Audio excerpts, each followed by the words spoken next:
బీసీల పంచాయతీ ఏంది మల్లన్న?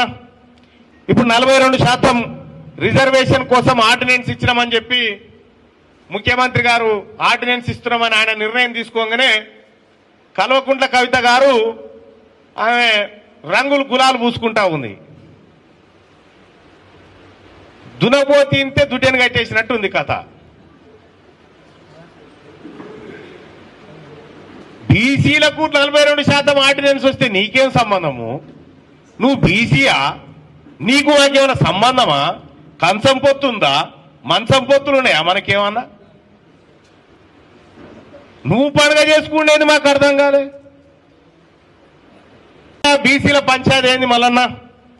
ఇప్పుడు 42% రిజర్వేషన్ కోసం ఆర్డినెన్స్ ఇచ్చినామని చెప్పి ముఖ్యమంత్రి గారు ఆర్డినెన్స్ ఇస్తున్నామని ఆయన నిర్ణయం తీసుకోగానే కల్వకుంట్ల కవిత గారు ఆమె రంగులు గులాలు పూసుకుంటా ఉంది. దునబోతింతే దుడ్డెను కట్టేసినట్టు ఉంది కథ.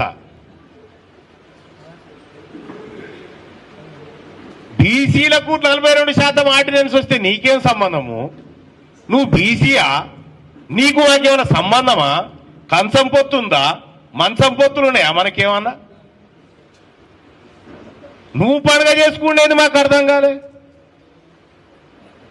బీసీల పంచాయతీ ఏంది మల్లన్న?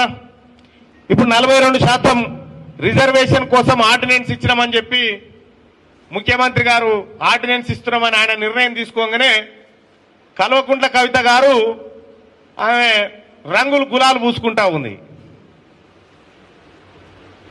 దునబోతింతే దుడ్డెను కట్టేసినట్టు ఉంది కథ.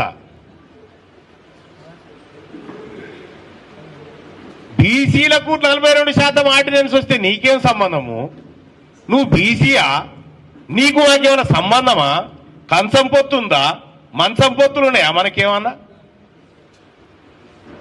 నువ్వు పండుగ చేసుకునేది మాకు అర్థం కాలే. బీసీల పంచాయతీ ఏంది మల్లన్న?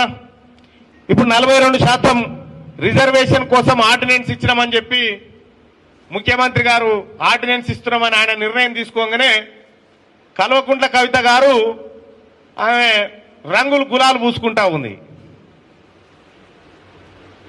దునబోతింతే దుడ్డెను కట్టేసినట్టు ఉంది కథ.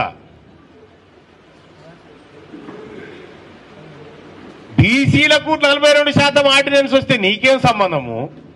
నువ్వు బీసీయా? నీకు నాకేమైనా సంబంధమా? కంచం పొత్తుందా? మంచం పొత్తులున్నాయా మనకేమన్నా? నువ్వు పండుగ చేసుకునేది మాకు అర్థం కాలే.